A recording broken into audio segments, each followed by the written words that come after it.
अभी हम पूर्वी चंपारण जिले के मधुबन प्रखंड के मधुबन तालीमपुर पांडे टोला में है। यहाँ पर साई पावर प्लस और ऑर्गेनिक खेती की गई है और किसानों के लिए यह कृषि वरदान साबित हो रहा है। किस तरह से अब की बार इतना मौसम खराब रहा, उसके बावजूद फसल में इनको नुकसान नहीं हुआ है। यहाँ के किसान और साई पावर प्लस के जो प्रतिनिधि है वो खुद बताएंगे। आइए हम बातचीत करते हैं। क्या नाम हुआ आपका? जयप्रकाश दास। जो धान का फसल देख रहे हैं जी, यह क्या आपको लग रहा है अब की बार तो अच्छा फसल जी हुआ बहुत है? अच्छा फसल हुआ है। इसके लिए किसको श्रेय देना चाहते हैं, किसान को या कंपनी को? इस कंपनी और किसान दोनों को देना चाहता हूँ। अच्छा अच्छा। और किसानों को आप इसके लिए क्या प्रेरित करेंगे? किसानों के लिए मैं प्रेरित करूंगा कि साई पावर प्लस का इसको यूज किया जाए खेत में, धान के खेत में। और ऑर्गेनिक खेती, जो ऑर्गेनिक खेती है जी, और आजकल जो केमिकल खेती है, पेशे से डॉक्टर भी है, जिस तरह की परेशानी लोगों को बढ़ रही है, जी। जो विभिन्न तरह के उर्वरक का इस्तेमाल करके जो फसल उत्पादित कर रहे हैं, उसका क्या दुष्प्रभाव है? उसका बहुत दुष्प्रभाव है, इससे तो बेहतर नहीं हो सकता है कोई। अब आइए इनसे बातचीत करते हैं। क्या नाम हुआ, किस तरह का खेती है? मेरा नाम समू कुमार है। कितना खेती किए हुए हैं इस बार? धान का खेती हमने लगभग 3.25 बीघा किए हुए हैं। और 3 बीघा किए हुए हैं। कितना खर्च आया और कितना उत्पादन होने जा रहा है? खर्च लमसम 50 प्लस है। 50 प्लस। आपका ऑर्गेनिक खेती है या फर्टिलाइजर से है? और ऑर्गेनिक है। पूरा ऑर्गेनिक किए हुए हैं? पूरा ऑर्गेनिक किए हुए हैं। और इस कंपनी का भी प्रोडक्ट इस्तेमाल कर रहे हैं, साई पावर प्लस का? जी, जब रोपनी हो रहा था तो हमने इसमें साई ग्रीन का जो है ना, ग्रीन गोल्ड का हमने इस्तेमाल किया और साई पावर प्लस। और इसके बाद फूटने के समय यह जो खेत है आपका है कि? जी, मैं ही लगाया हूँ ये। मतलब हुंडा लगाया है कि खुद का है? नहीं, हुंडा लगाया हुआ है। अच्छा, मतलब क्या उम्मीद है, कितना इससे फसल आने का आपको संभावना है? इसमें अब अनुमान यही है कि कुंटल प्लस का कुंटल अनुमान। प्लस आएगा। जी, आइए हमारे साथ साई पावर प्लस के प्रतिनिधि भी मौजूद है। ये बताएंगे कि इनकी कंपनी किस तरह से किसानों के उन्नति और बेहतरी के लिए काम कर रही है। Sai power plus private limited Calcutta की कंपनी है और फुल गारंटी के साथ ऑर्गेनिक ही खाद हमारे कंपनी में बनाई जाती है, जिसमें शंभुदास जी के खेत में जिस दिन रुपाई हुआ था वो इनसे पूछा जाए कि एक धान का पेड़ लगाया गया था और अभी उस पेड़ में लगभग 15 से 20 धान का काला आया हुआ है। और जिसमें साई पावर प्लस दिए हुए हैं उसमें 450 दाना है, इसमें एकदम गिना गया है। किसान भाई यहाँ है, इनसे पूछ लीजिए। जिसमें नहीं दिया गया है इसमें 310 से 12 दाना है। तो यह इसमें उर्वरक का भी प्रयोग हुआ है या केवल ऑर्गेनिक है? जी, केवल ऑर्गेनिक खाद है। साई पावर प्लस और ग्रीन गोल्ड बायो एनपीके के नाम से आता है, जिसमें सारा ही बायो रहता है। और बायो जो है ग्रीन गोल्ड फर्स्ट सिंचाई में इनको दिया गया था, जिस समय धान का रोपनी कर रहे थे उस समय इसी खेत में आकर के हम लोग डेमो किए हुए थे और इसमें भी डेमो ही किए हुए हैं।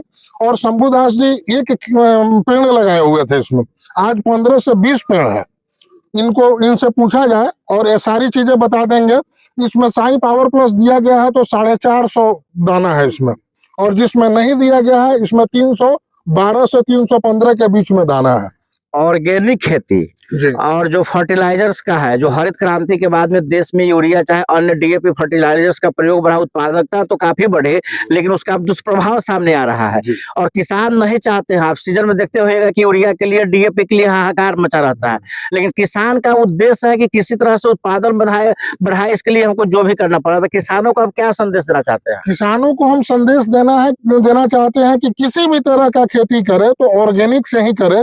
ऑर्गेनिक से खेत का मिट्टी एकदम आपका बना हुआ रहता है, तंदुरुस्त रहता है। और आप फर्टिलाइजर अगर यूज करते हैं तो उससे खेत का स्थिति आपका खराब होते जाता है और बंजर बना जाता है। ऑर्गेनिक में आप लोग क्या क्या प्रोडक्ट देते हैं?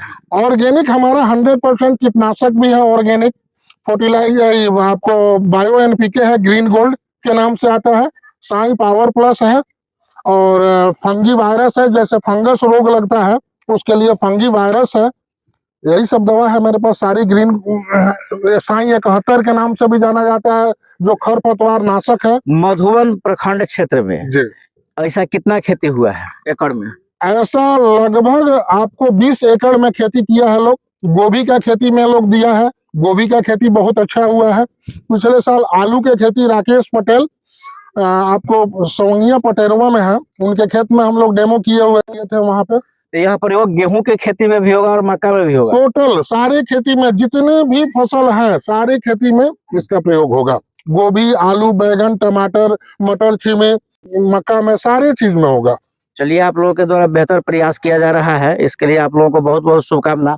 आगे भी बातचीत करते हैं। क्या नाम हुआ? आप तो युवा हैं। बबलू कुमार। खेती करते हैं? हाँ करते हैं। कितना, कौन सी का खेती करते हैं और कितना गोभी का है, गोभी का कितना में किए हुए हैं? है 1 बीघा है। 1 बीघा है। यही खाद दे रहे हैं कि दूसरा है? ना यही है, साई पावर का दिया है। तो इसका मतलब ग्रोथ चाहे उत्पादकता पर बेहतर असर पड़ रहा है या नहीं? ना सही है, बहुत अच्छा है, हरियाली बनाया हुआ है, पेड़ को अच्छा है कि रखा है। आजकल लोग विभिन्न तरह के केमिकल और फर्टिलाइजर्स का उपयोग करके अधिक से अधिक मात्रा में और कीटनाशक चाहे बहुत तरह का जो दवा है प्रयोग करके उत्पादकता बढ़ाते हैं। आपको ऐसा नहीं लगता है कि हम बढ़ाएंगे तो हमारा भी आमदनी बढ़ेगा? ना ना, वैसा नहीं करना चाहिए। क्यों नहीं करना चाहिए? वो बेकार है, फसल को खराब करता है, फल को बड़ा नहीं करने देता है दूसरा दवा। ऐसे जो बाजार में आप देखते हैं जो बाहर से आता है तो सब तो केमिकल से आता है। तो किसान को कहना चाहते हैं कि वो उपयोग ना करे। तो प्रतिस्पर्धा में आप टिक पाएंगे इस तरीके से? हाँ, काहे नहीं टिक पाएंगे। किसानों का सोच अगर इस तरह से बदले तो लोगों के स्वास्थ्य पर भी असर पड़ेगा। हाँ, इस दवा को यूज करने से ये फायदा है कि सस्ता है, टिकाऊ है, अच्छा फसल देता है। अच्छा, दोनों में तुलनात्मक रूप से कितना खर्च का अंतर है? बहुत, मानिए कि ये 250 का आता है, कम से कम 300-350 का। हाँ, 50 से 70% का मतलब फायदा है किसान को। जी जी। अब आपसे बातचीत करते हैं। आप किस चीज का खेती करते हैं? आप तो एकदम मतलब यंग किसान हैं। जी तो आप भी ऑर्गेनिक खेती कर रहे हैं क्या? बिल्कुल कर रहे हैं। और कौन चीज का फसल लगा है इस बार? मक्का लगाए थे और हल्दी लगाए हैं। नींबू का हम और हार्वेस्टिंग कर रहे हैं अभी। गोभी है। अच्छा, फर्टिलाइजर्स का जो प्रयोग होता है उसमें और ये जो जैविक खेती है इसमें दोनों में क्या अंतर है? इसमें बहुत अंतर है। जो फर्टिलाइजर की खेती से आपका जमीन का मिट्टी जो है वो उपजाऊ नहीं होता है, वो धीरे धीरे खराब होते जाएगा, बाद में बंजर हो जाएगा। उत्पादन तो बढ़ता है। उत्पादन वो तो टेम्पररी फायदा लेके कोई फायदा नहीं है। लाइफ टाइम चलाना है ना इसको। खेती आज 2 दिन के लिए तो है नहीं। आप कितने दिनों से इस प्रोडक्ट का इस्तेमाल कर रहे हैं? हम इसको 3 साल से। खर्च का क्या अंतर है? 50 से 60% के करीब बीच मतलब बिलो आ रहा है? बिलो आ रहा है कम, माने हमको फायदा है 50 से 60% तक और आप उपज में। क्या क्या बोले हैं? आलू मेरा आलू है, मक्का है, हल्दी है, अरहर है। कितने एकड़ में आपकी बार आपका खेती हुआ? हम तो पर्सनली अभी तो हम 2-3 साल से अपना सीख रहे हैं, तो 2-3 एकड़ का ही अपना खेती करते हैं। बाकी सब दिया हुआ है किसान लोगों को, हुंडा पे सब। मतलब इससे फायदा हो रहा है? बिल्कुल बिल्कुल। और किसानों को क्या संदेश देना चाहेंगे कि मतलब जो फर्टिलाइजर्स का उपयोग करते हैं उन लोगों को जैविक खेती की तरफ बढ़ना चाहिए? एकदम बढ़ना चाहिए और जैविक और ऑर्गेनिक की तरफ एकदम बढ़ना चाहिए। आपका जमीन भी बचा रहेगा, फसल भी होगा, उत्पादन क्षमता भी बढ़ेगा। साई पावर प्लस, फिर इसका रूबी भी आता है जो काफी हमको बेस्ट लगा। अच्छा, इसके प्रोडक्ट के बारे में आपको पूरी तरह से जानकारी है? जी जी, 2-3 जो हम इस्तेमाल करते हैं उतने की जानकारी तो है। चलिए, बहुत। आपका क्या नाम हुआ और किस जो आपके पीछे धान का जो फसल दिख रहा है इससे क्या लग रहा है कि पहले क्या इसमें उत्पादन होता था और अभी क्या बढ़ने वाला है? पहले भी इसमें धान ही होता था, अभी भी धान की खेती है, लेकिन अभी बहुत अच्छा फसल है। अच्छा फसल है इस पहले के तुलना में? पहले की तुलना में। ये सब तो सब्जी उत्पादक क्षेत्र में आता है, लेकिन यहाँ पर धान की इतनी फसल और इतनी ऊंची भूमि पर अचरज पैदा करता है। ऐसा फसल हाँ, ऐसा है। ऐसा फसल अभी तक तो नहीं हुआ है, लेकिन हम लोग इस पर प्रयोग कर रहे हैं। बहुत अच्छा फसल है, पहले की अपेक्षा अभी तो बहुत बढ़िया है। आप फर्टिलाइजर्स को बेहतर मानते हैं या जैविक खाद? नहीं, जैविक खाद है, फर्टिलाइजर कहीं से बेहतर नहीं है। लेकिन बाजार में तो पूरा हंगामा मचा रहता है कि यूरिया नहीं मिला, डीएपी नहीं मिला। नहीं, अभी ऐसा नहीं है, थोड़ा बहुत परेशानी होता है, लेकिन ऐसी कोई बात नहीं है। बहुत अच्छा है जैविक। हम आपके माध्यम से अपील करेंगे किसान भाइयों से कि जैविक को ज्यादा से ज्यादा तवज्जो दिया जाए। चलिए, बहुत बहुत धन्यवाद।